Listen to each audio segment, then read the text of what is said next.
Sometimes I feel like an imposter, a fraud, probably more than you might think. And one of the reasons is that a lot of what I share online has to do with topics like self-help, personal growth, healing, etc. Topics that I've loved and lived since I was a teenager. But these days I haven't spent a lot of time learning or reflecting. Instead, I've just kind of been learning by living.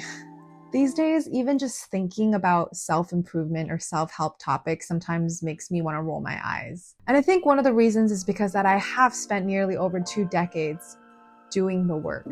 And quite frankly, I feel burned out and I'm a little tired. And I wonder sometimes with how fast trends can move through on social media and online these days, are we all collectively a bit burnt out on this glow up or self-help journey? I know that I tend to oscillate between sticking to a really rigid and disciplined schedule where I'm exercising 4 to 5 times a week, eating really well, doing the journaling, the meditation, and oscillating between that and just wanting to binge watch TV for a whole day in bed. One thing has definitely become really apparent to me, and that is I have stopped knowing how to raw dog life. I think this trend or this meme came from a TikTok. When's the last time you raw dogged a flight?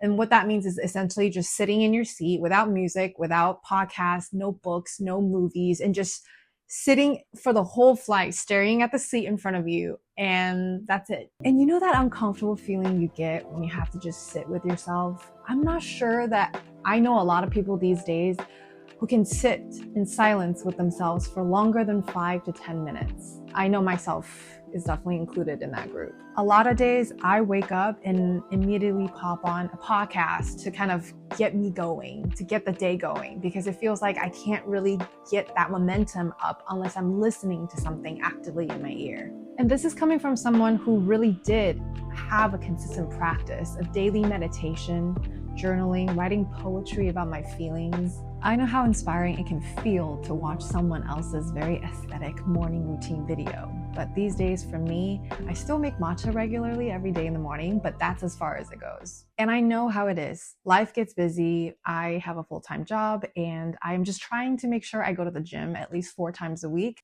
eating well, and also keeping up with projects like this YouTube channel and social media.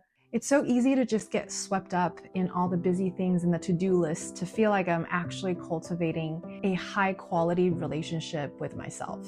Things build up and get swept under the rug, so to speak. And for me, my body, or I've learned, is that it'll give me a signal. Sometimes randomly, I'll start to feel anxious, or in the morning, I'll start to feel this sense of like low-grade dread. And that's when I know that I've likely been unconsciously pushing things aside or, again, shoving them under the rug.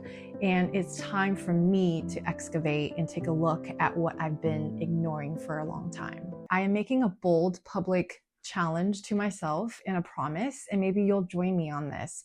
For the next 30 days, I will dedicate at least 15 minutes of my day to spend some quiet time, to observe my thoughts, be with them, and not push them aside. I know it sounds kind of silly, like we should all be able to just sit in silence with ourselves for 5 to 10 minutes, but I'm actually a little nervous that I can do this and pull it off. I'll be doing this experiment both without any help or quote unquote raw dogging it and just sitting in silence, and also with the help of today's sponsor. This is my Muse S Athena headband. One of the reasons why I love using the headband is that it has a huge library of content, and not just for calming and relaxing. It's more like a brain training headband, and it uses advanced EEG and F-NIRS technology to track our brain waves, heart rate, and body movement. Basically, using the Muse headband helps translate my brain activity into something that feels intuitive and fun, things that I can take a look at and see how I'm doing. And so it makes meditation or getting back to meditation practice a lot more engaging for me. I don't believe that we need any aid or devices to help us get back into a mindfulness practice,